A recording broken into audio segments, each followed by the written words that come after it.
Welcome, my sisters and brothers, to this, the homily for the 30th Sunday in Ordinary Time.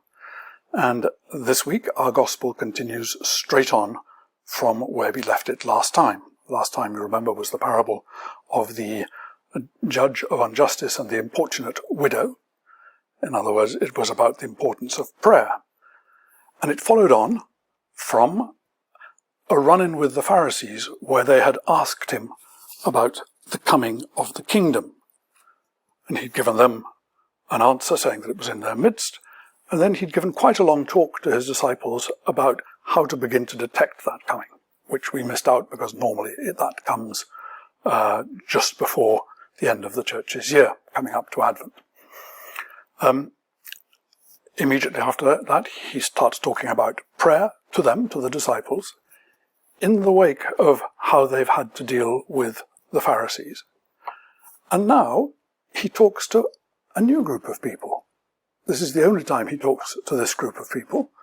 And it's rather important because he could have said he told this parable to some Pharisees, or he told this parable to his disciples. But no, he told also this parable to some who trusted in themselves that they were righteous and regarded others with contempt. I wonder who those were. I'm going to leave that hanging for the moment because we're going to come back to that at the end, since it's such an absolutely central part of how we find ourselves living our Christian faith now. But this is what Jesus told these people. And I hope you'll suspend credulity a little bit and allow me to suggest to you that actually this is again one of Jesus' more humorous parables, meaning that it's full of gestures. And the gestures, there's a hint of that even in Greek, but from the Aramaic background one can tell that place and gesture were important in this. In other words, there's an element of parody going on here, which Jesus is using to make a rather significant point. So let's look at this. Two men went up to the temple to pray. One a Pharisee and the other a tax collector. Now Jesus is talking on his way from Galilee to Jerusalem, going through the area close to Samaria. So it's probably he's talking about people like them going up to Jerusalem, which would be a standard pilgrimage route, probably a couple of times a year at least, to go to pray. So they're going to Jerusalem to pray. In other words, there's something deliberate about this. It's not just they happen to drop in to the Blessed Sacrament Chapel one day. This is part of something deliberate going up to the temple. Then it says here, and I'm afraid this is a bad mistranslation, but there we are. The Pharisee, standing by himself, was praying thus, God, etc., etc. Well, once again, it's the King James comes closer to the actual translation, and says, the Pharisee stood and prayed thus with himself, God. It's nothing to do with him standing by himself. It's praying to himself. And actually, the Aramaic background is our famous neck, sometimes which I translate as. He was praying to his neck. He was praying with his neck, in other words, to himself. That's part of the parodic suggestion that this is an interior discourse. Basically, there's no one outside that than his own consideration. And this is part of the parody of the thing. So the King James actually brings that out. The Pharisee stood thus and prayed thus with himself, God. It's a joke, yes. If you're praying to God, you don't pray. You're not praying to yourself. So he's standing, neck high, and praying to his neck. God, I thank you. Eucharisto. I thank you, same word we have for Eucharist, that I am not like other people.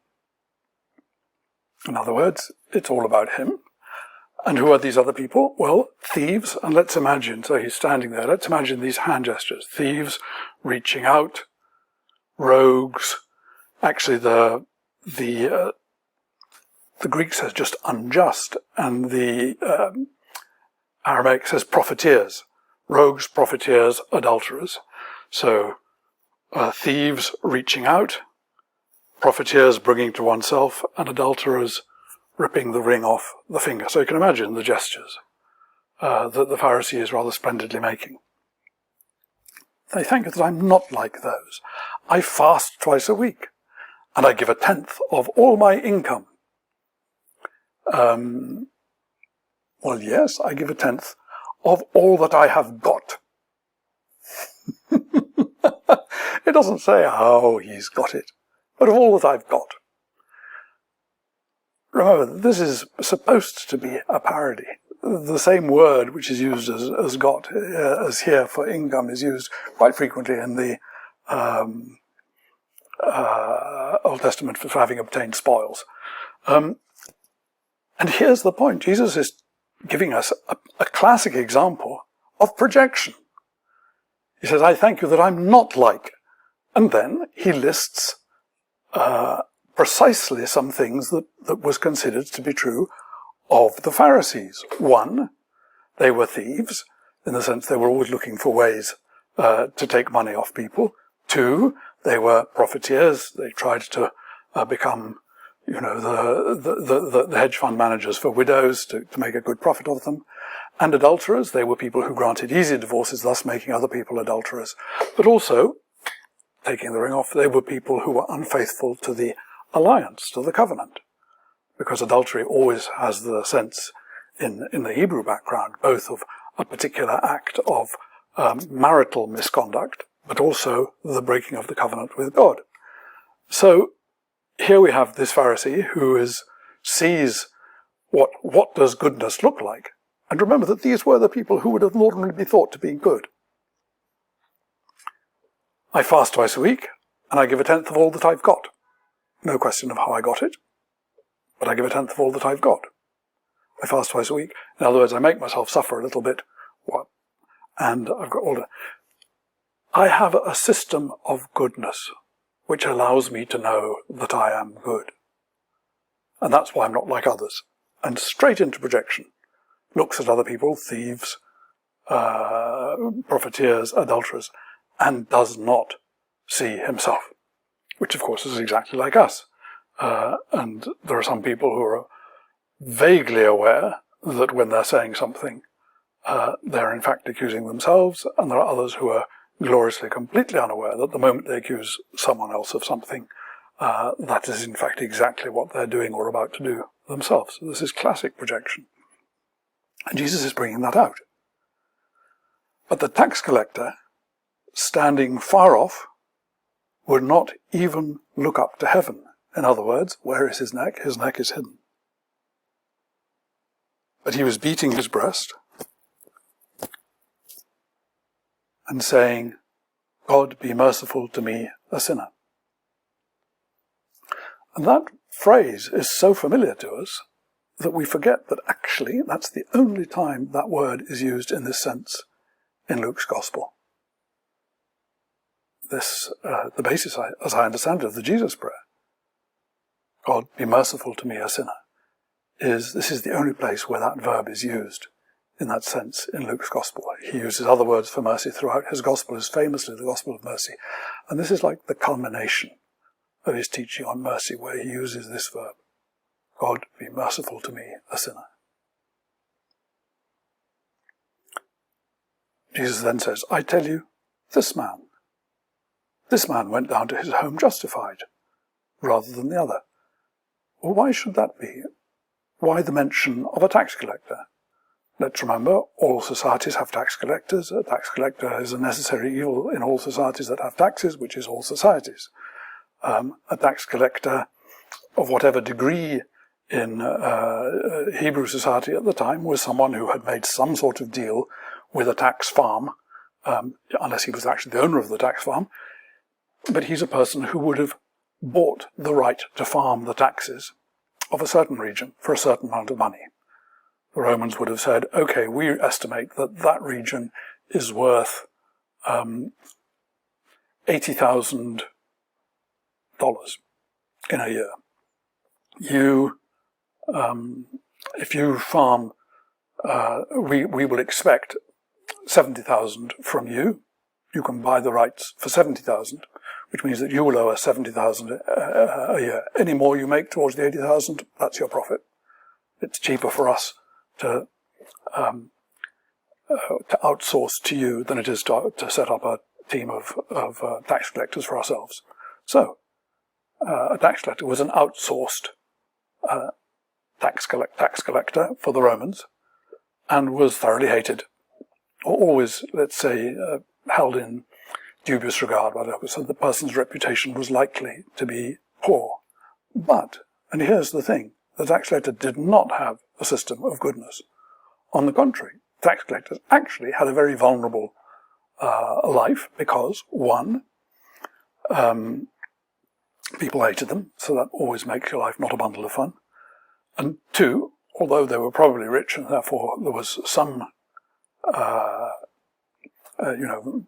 worth to be got from that. On the other hand, they were terribly vulnerable to changes in harvests and the like, because the Romans, once they'd fixed their sum, let's say $80,000 for this area, you give us 70,000, then that was the sum that was owed year in, year out, independently of whether there was a good harvest, a bad harvest, whether there was a hailstorm that destroyed the crops, etc., etc.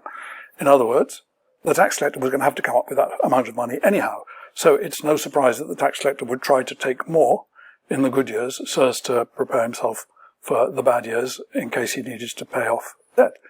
So it wasn't only profiteering that caused tax collectors to be, let's say, somewhat rapacious. It wasn't just profiteering, it was an attempt to balance their books between good years and bad years. In other words, yep, the classic bad guy, but bad guys with some, what's the word? A vulnerability. Not belonging to a system of goodness, utterly dependent, if you like, on the weather, on acts of God in the broadest sense. And so he comes down. He doesn't speak to his throat. He speaks to his heart. He beats his breast and says to God, "Be merciful to me, a sinner." He does not have regard in his own eyes, no regard for himself in his own eyes. And so then Jesus says at the end, all who exalt themselves will be humbled, but all who humble themselves will be exalted. You'll, of course, be glad to hear that all who exalt their throats, their selves, their asses, will be humbled, and all who humble their throats, themselves, will be exalted. So it's all the physical movements are in this parable as well. There's the humorous element, and then the very, very touching element as well. Okay, now let's go back to the first verse of our Gospel for the day, which is the most difficult verse, because this is where we ask ourselves whether we, who are neither formerly Pharisees nor formerly tax collectors, I imagine, and if we are tax collectors, it's very unlikely that we're tax farmers in the old in the old Roman sense. He also told this parable to some who trusted in themselves that they were righteous and regarded others with contempt. Because how much of Christianity today is exactly this? It's self-justification by faith on the evangelical side, and self-justification by church on the Catholic side. Because I am right, because I have been saved by Jesus, I can judge all the other people because the Bible gives me permission to do so. Or because I am right, because I'm a Catholic, and on the inside of the church, I can judge all the people whom the church disapproves of. And please remember, there is no such thing as these two being separated. If you trust in yourself that you are righteous, then automatically you're defining yourself over against others with contempt. You may not realize it, but that's how we get a fake identity. How do we get a fake identity? Over against others. Once you start to realize that you are like others, then you lose that fake goodness. And you find yourself coming awfully close to the position whereby you realize, oh my God, I am a sinner. Have mercy on me. And it's one, and I know this is no longer popular because pop psychology keeps on telling people to forget about sin and so on and so forth. It's one of the reasons why the term sinner is such a good thing. To be able to say, genuinely, not out of, formulaic things, I am a sinner. And for that to be a sign of having been relaxed into not having to define yourself over against others. That is an extraordinary blessing. It is the sign, indeed, of being made right with God. God is forgiving us by revealing to us that we are sinners. And that's okay. Being a sinner is not the problem. Fake virtue is far more terrifying than sin. People who consider themselves righteous and simultaneously regard others with contempt. What must it look like in our midst for us to encourage a return of Christianity that understands this? That the being able to dwell in shame tenderly and so know ourselves as sinners and therefore find ourselves being realigned to God is the norm, rather than creating a structure of security for ourselves which depends on wicked others whom we can despise. In the name of the Father, the Son, the Holy Spirit. Amen.